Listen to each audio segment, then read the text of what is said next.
Welcome to building your first graph app with Neo4J, an autism-friendly coding tutorial. Today, we'll take what we learned about graph databases and actually build a small graph using Neo4J. We'll go step by step slowly and make sure everything makes sense. Let's quickly review some terms. In a graph, we have nodes and relationships. Nodes are things, like people or movies. Relationships connect them. These are called edges in math, but in graph databases, we usually just say relationships.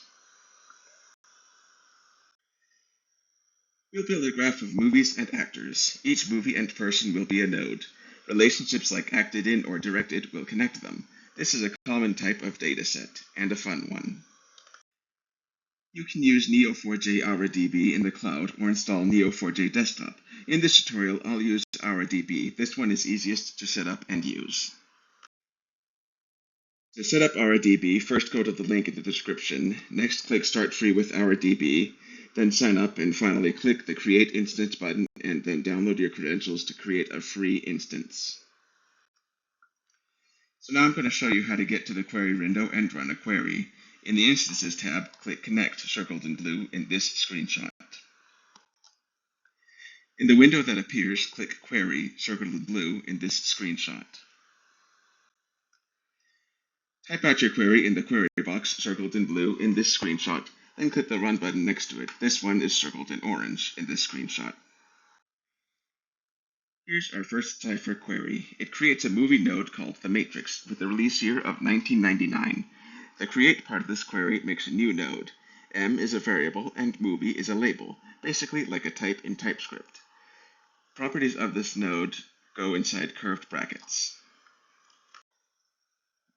Now we add Keanu Reeves as a node with a new type person, which will have a name field. We'll connect Keanu to the movie with an acted-in relationship via the previously defined M variable. Now let's find all movies that Keanu Reeves acted in. Match tells Neo4j to look for a pattern. Return tells Neo4j to show some data, here the titles of movies Keanu acted in. We use curly brackets to filter person nodes by name. Neo4j's browser will show your graph visually. You can drag nodes, zoom in, and click on connections to explore. Let's say you want to find who acted in the same movie as Keanu. This query follows relationships through the movie node. You did it. You made a graph in Neo4j and ran real queries. Graph databases make relationships easy to see and use. If this kind of direct autism-friendly tutorial is helpful, subscribing is a great way to find your way back here.